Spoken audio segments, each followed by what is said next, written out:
Good morning guys! Ayun, luluto tayo ngayon guys ng ating maruya. So ayan guys, nilagyan ko na siya ng saging guys. Nurog-durog ko na siya. So nilagyan ko na rin guys ng 6 pieces ng medium egg. So ayan guys, ito na ating sugar, ating flour. Ayan guys, meron tayong flour. At meron din tayo guys pang paalsa. So ayan, ating pang paalsa. Bumili na rin ako guys ng kalamit. Pang paalsa guys na ating lulutuin. So, lalagay lang natin yung ating lulutuin guys at imimix natin ating mixture. Yan, wala tayong tayuan kasi guys ang cellphone kaya mahirap yan. So, yan guys. Haluin lang natin guys. Ay, lalagay natin guys yung ating sugar. Brown sugar ang ginamit ko guys para mas malasa siya ng asang tubo. Yan. Gawin lang natin guys yung 3/4 ang sugar guys. 3/4 lang siya. Ayan, haluin lang natin siya guys. Hanggang sa mag-dissolve yung ating asukal. Dissolve natin ang ating asukal.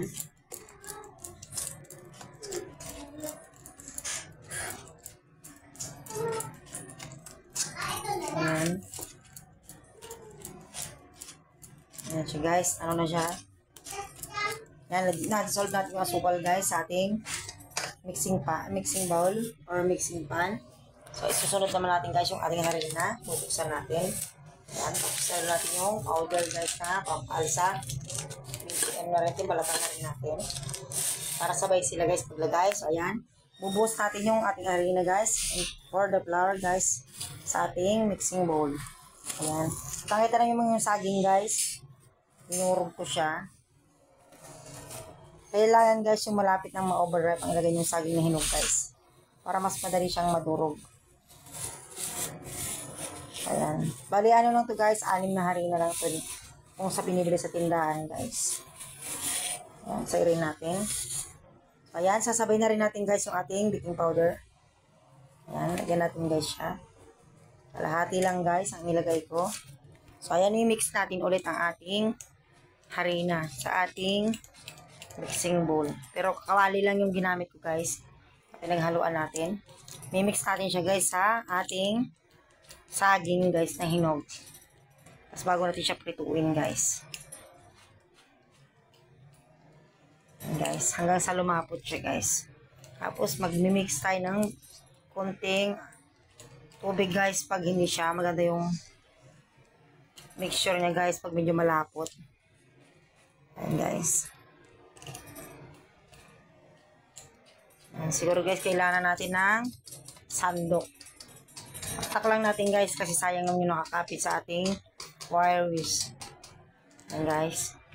Ayan, kukuha lang tayo guys ang panghalo natin. Ayan, kukuha lang tayo guys ang sandok. Ayan, kukuha tayo ng sandok guys. Panghalo natin yung binalata. So ayan guys yung ating sandok. Haluin lang natin guys. Siyempre guys, dahan lang tayo baka masira yung ating kawali. Stick pan kasi ating kawali guys. Ayan. Hindi natin kailangan siguro guys ito lagyan ng tubig kasi basa naman na yung ano guys ating saging. Ayan siya guys. Maglalasang cake na ito mamaya guys pag naluto siya.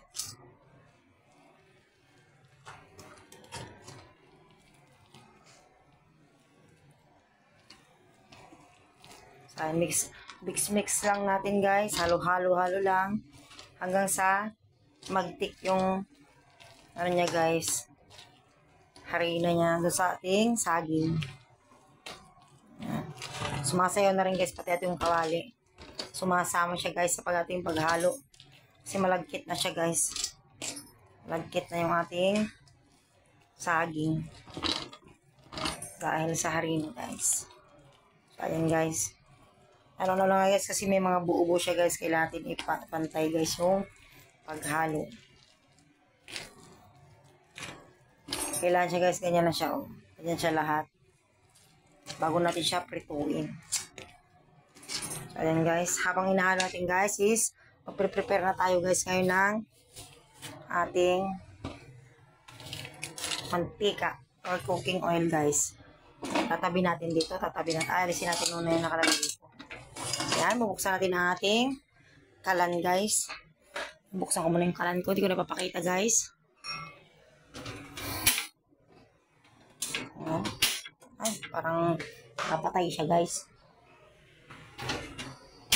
Ayan, buksan ating kawali, ating kalan. Painitin lang siya, guys, ng bagya. Lalagyan natin ng oil.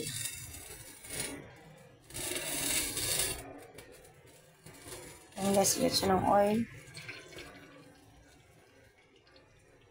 Sayarin natin, guys, yung laman ng oil.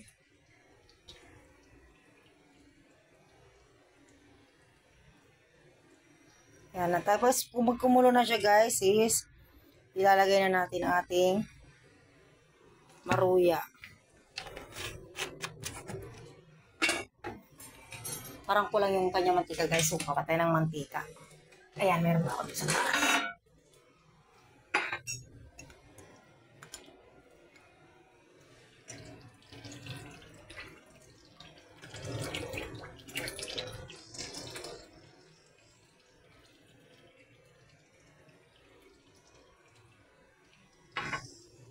Kailangan, guys, islubog sa mantika, guys, sa aking lulutuin. Ayan, guys, ay ang apoy natin, guys. Lakasan ko muna, tapos mamaya, guys, hihinaan ko siya. Pag yung okay na yung ano, guys. Tapos lalagyan natin ng pupreto. So, ayan, tatry natin, guys, maghulog kung maluluto na siya. Ayan, lalagyan natin ng konti lang, guys. Yung okay na. Ayan, guys. Tahimik pa yung mantika, guys. So, ibig sabihin kulang pa sa init siya, guys, yung ating mantika. Ayan, pero pwede na tayo maglagay. Matamis naman na to, guys, kaya kunti lang yung aswal kanina, guys. Yung 1/8 lang ng ano, guys. Ay 1/3 lang ng ating 1/4, guys. Kasi matamis naman yung ating saging. So, ganyan lang siya, guys, maglagay natin. Hindi ko na siya tinakal ng pabilog, guys. Ganyan na lang siya. Kasi tayo lang naman yung kakain, guys. Kaya simple lang yung ginawa ko. So, ganyan lang gumawa, guys, ng maruya. Simpleng maruya. Dinurog-durog ko lang siya, guys. Dinurog ko lang yung saging, guys. Kumpara sa buo-buo yung saging, guys. Ito naman sa akin, guys, is version ko naman to, guys. Dinurog na saging. Kasi baka ma-overripe na siya, guys. Kaya, ginawa ko na siyang ganito. Merienda.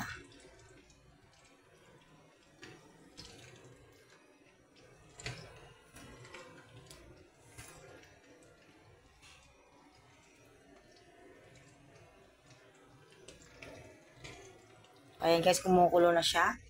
So, habang kumukulo siya, guys, is handa na natin yung gagamitin natin. Ang ating strainer. Ayan, guys, strainer natin. Ating sandal sa pagluluto. Ayan. Saka yung pang-ipit natin mamaya, guys.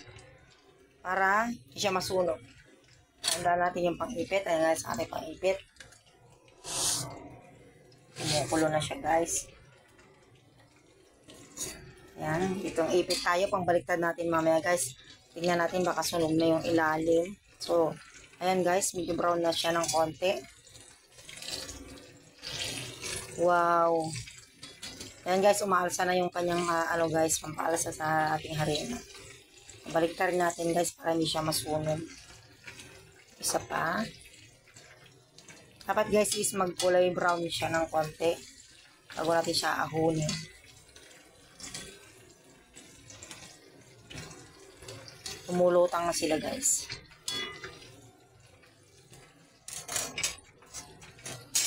I wanna be a kill star. Ayan, guys. Kukuha naman tayo ng lagayan. Ayan, guys. Kuha tayo ng lagayan.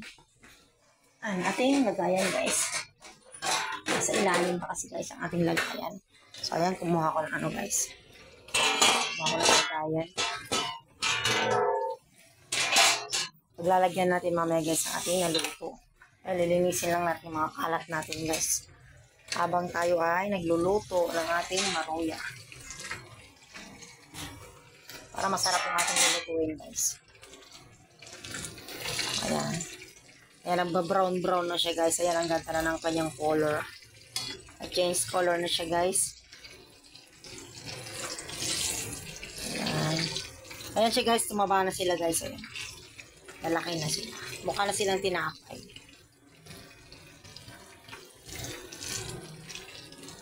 Pwede naman sa inyo, pwede naman to guys, kung gusto nyo, pagkaluto, pwede nyo budbudan guys na asukal sa ibabaw. Pero sa akin guys, dahil matamis na siya, is di ko na siya lalagyan ng asukal. So, plain na lang siya guys. Ganyan.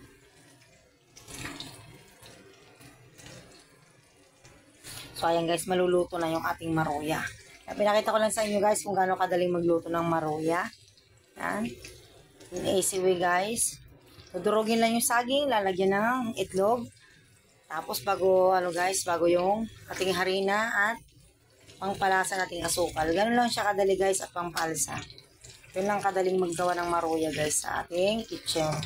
Pag kayo may saging guys na pa-overripe na wag niyo itapon at gawin yung ganito guys sa aking ginawa. Ayan.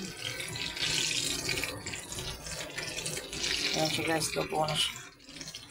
Ayan, kukunin natin yung iba guys kasi luto na siya. Ayan.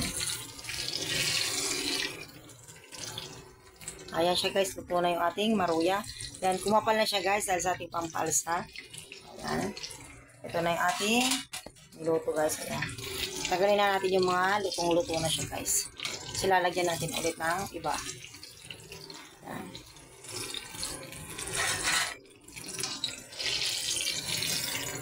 Ang bango siya guys. So, ito na yung ating niluto guys. Ayan. Ilang kadaling magluto ng ating maruya guys. Ating maruya. Tara guys, kain na. Ayan guys. Thank you for watching.